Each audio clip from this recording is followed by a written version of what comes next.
Hello, my little dragonettes. I am here on a ramble of a book that I read a while ago and had to return to the library. It is a Fate Inked in Blood. Let me see if I can... Got my little notebook out here. Let's see, did I... Yes, Danielle L. Jensen.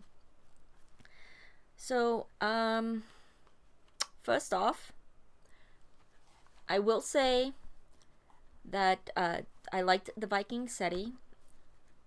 I think the Norse. There we go. I like the Norse, very heavy Norse influences, and I really liked the magic system where the gods will just give a little bit of their blood to an infant, and now that child will have the power of that god. So, Thor,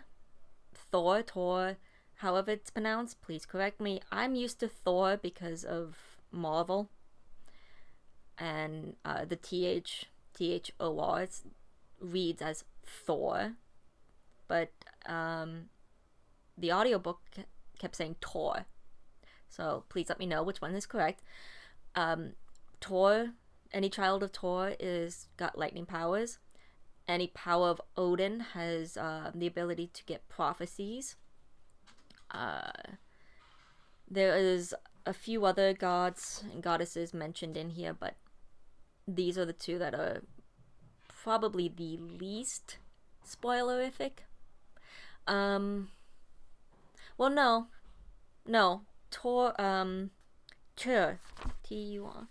There's one that has them summon a fiery weapon. In the case of the character that has the power that's mentioned in the book, it is a axe, which I may have it here in my written rambles. Either way, I also like it's so when they say it's like a drop of blood, it's implied that either the god gets in on a threesome with the mortal parents, the father and the son, or that the mother actually has sex with the the god comes in, has a physical body, and has sex with the wife. It is kind of implied the male gods do it that way, where the female gods will have it as a threesome. But as I said, it is implied. It is never outright mentioned in the book how it is done. Other than, yes, there's a fade to black moment.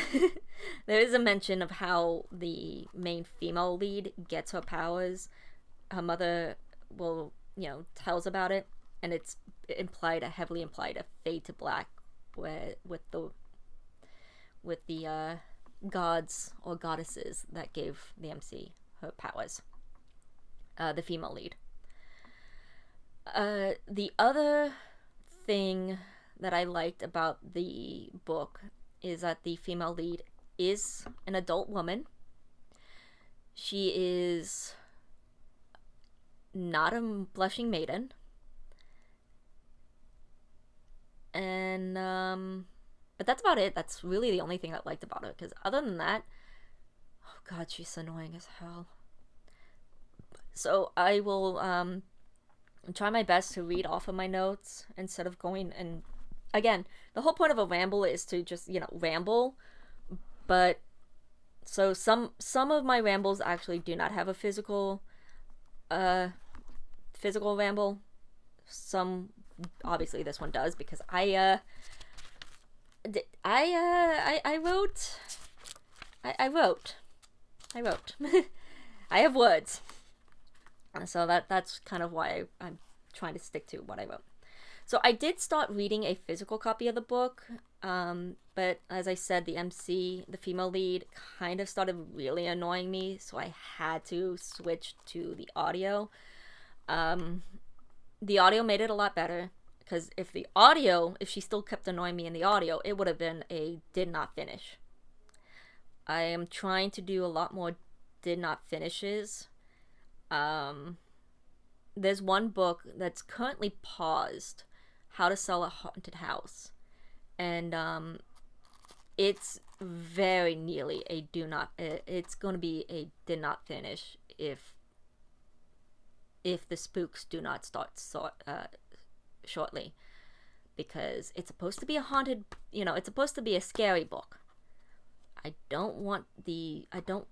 I'm not enjoying the bullshit between the siblings. So either way,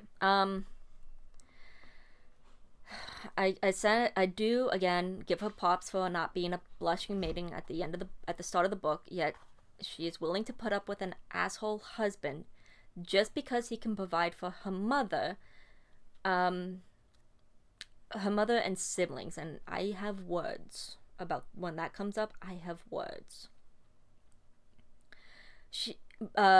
The female lead is very impulsive, which is not bad in of itself, but this woman is worse than a teenager when it comes to impulsive, rash decisions. Let's put it this way: she has clues. Okay, so one of the things I'm doing this year is reading through Sherlock Holmes. So let's do this. She's giving clues. She jumps to conclusions. And then we'll twist the clue she has to fit her conclusion. Instead of doing the Sherlock Holmes method, which is get the clues and follow them where they lead. That's one of the reasons why I had to get this audio, because I just couldn't. I felt if it wasn't for the fact that it was a library book, I would have thrown the book. I kept yelling at it, even in public. My poor coworkers were like, "Why are you yelling at a book?" Because this bitch is fucking. This bitch is. She cannot hold her tongue and is quick to judge or believe what she is told. So, oh yeah, that's the other thing. She's told one half of the story and jumps to conclusions on that half and will take everything said to her at face value. When, no bitch, people be lying to you.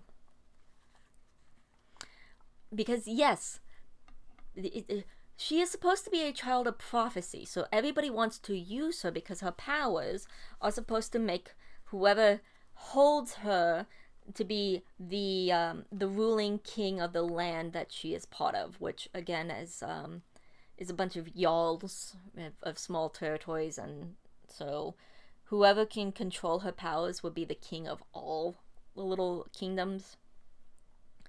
Will unite her land and people under the band of whoever controls her. For most of the book, it's yet another asshole who twists everything, every sign to his favor, and she has to dance to his puppeteering because he has a sword hanging over the heads of her mother, her brother, and her sister-in-law. And now we're gonna get to the reason why I have words about that family, because all of them, all her family, treat her like shit. The only one who ever treated her with some modicum of love was her father, or at least we see her thoughts on her father because he's dead, so we can't see how he actually treated her. It's just we see her, oh, he loved me because of this, he loved me because he did this and that and this and that, and we're like, okay, maybe he was doing it because he loved her, maybe he was doing it because of the prophecy, maybe he was doing it because he loved her and wanted her to know how to protect herself, because she was taught how to use a sword and fight, and a sword and shield and fight, instead of being like your typical woman, which again, I know I know a very little smattering, like very surface level, that the woman was not treated as badly as women were in Victorian era England or other countries. They had their own kind of, they had some of their own power. Granted, it's hard to tell which is true and which is just kind of made up in the internet, but there's some theory that the woman could divorce her husband there had to be, substantial evidence as to why, which is, of course, I'm thinking, if this is true, why didn't she divorce her first husband? Oh, right, because he was the only one who could provide for her mother, who wanted to be treated as a queen. Again, so yes, again, treated her. So the mother. Oh my God, the mother calls her own daughter a bitch, a slut, a whore. Um, the only reason why her daughter is even alive was because the mother made a deal with two goddesses to save the life of her brother. So it has always been, oh yeah, the brother is the older sibling. The brother has been the favorite. The mother adores her son. He can get away with everything. The son is like, oh, you'll do this for me, right? Because you're my sister. We're family. It's literally for his own games. And yeah, the brother definitely tries to twist everything. He's also, so her power, she knew she had a power, but at least she assumed she had a power, but she never knew what it was, because again, the whole thing with the prophecy, it is implied that her father trained her to keep her safe, but then also kept everything secret so that she could live her life normally, which is, I know he's the one who planned the whole marriage to the original asshole husband. Which, by the way, happens in like the first chapter. She kills him. Like, she does everything she can to not have a child. Like, she will sleep with him. Oh, by all means. She will do her wifely duties of sleeping with her husband. But then will go out and kill the sperm so that she will not have his child. Because she is no way in hell going to tie herself to that asshole any more than she already has. But then at some point, like, I don't even know if it's the first chapter, but it's very quickly, like, one of the first 3 chapters, she just kills him. In rage, she kills him. But, like, she doesn't even know her own powers, and then her brother knows that she has powers. Her brother knows that she was the child of destiny, and rats her out to get in on, like, this. Oh my God, it's just, and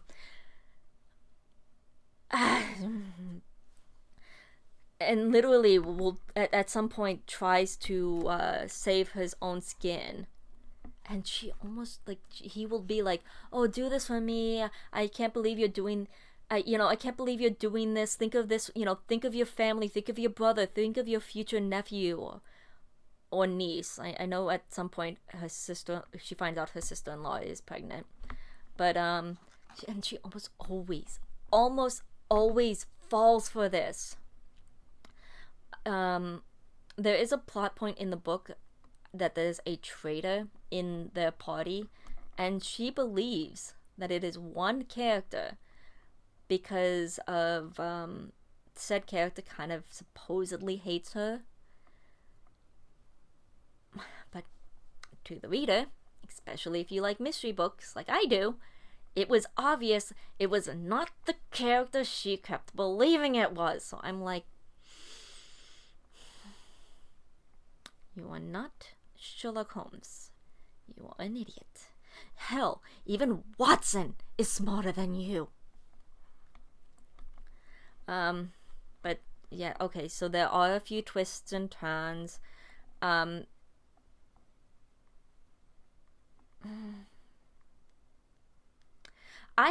Okay, so it was, let's put it this way. I had an inkling it was someone else, but was willing to be wrong. I ended up being correct. There were a few twists and turns in a bit, and if you know some Norse mythology, it might be easy to figure out who the traitor is. But as I said, I would not have been surprised if I was wrong. I was surprised I was right, honestly. but I was also like, you know what? This is who I think it is. If it ends up not being that person, I'm okay. I would rather be the surprise. I would, I'm happy that I'm right. I would be happy for a surprise. Either way, it was a win-win for me. I won't spoil. There's another surprise I won't spoil because I did get a surprise out of it. So let's get this straight. I would recommend this book. I would also more recommend it being audio because, again, I had issues with the main character and I wanted to throw the physical copy. But it was a library book, so I couldn't. I just ended up screaming, like I said.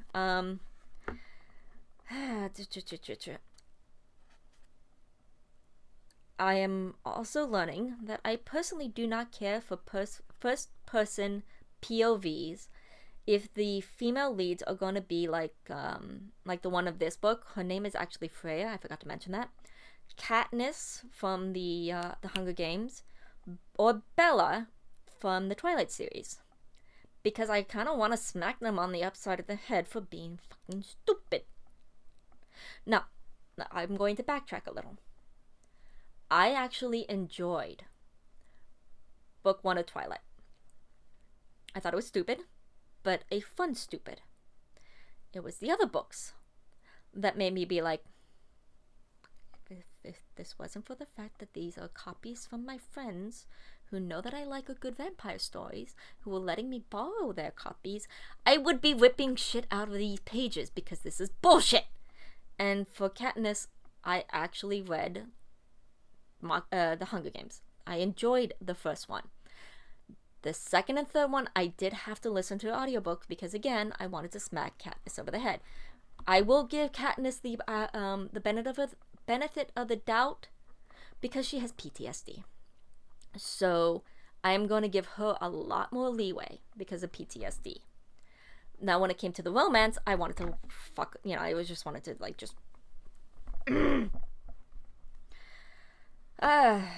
I'm curious to see what happens in the next set of books from this series, but I will not be having any physical copies for my hoard. This will all be library books. But, so yes, that is my ramble on Fate Inked in Blood by Danielle L. Jensen. This one I would recommend reading. If you like Norse mythology. This is more heavily a fantasy book. There is no dystopian. It is more adult than young adult. So I would say it's like when you kind of phase yourself at a young adult, this one would be like that good merge into going from young adult to adult, because although there are no explicit sex scenes, MC female is horny bitch. She be a horny bitch. And I actually kind of like that. I like the fact that she is, she's at least true to herself. She likes what she likes, and she be horny for him. But, okay, yeah. That's it. That's all I can think about. So, thank you for coming and listening to my rambles, my little dragonettes, and I will see you on the next one. Bye!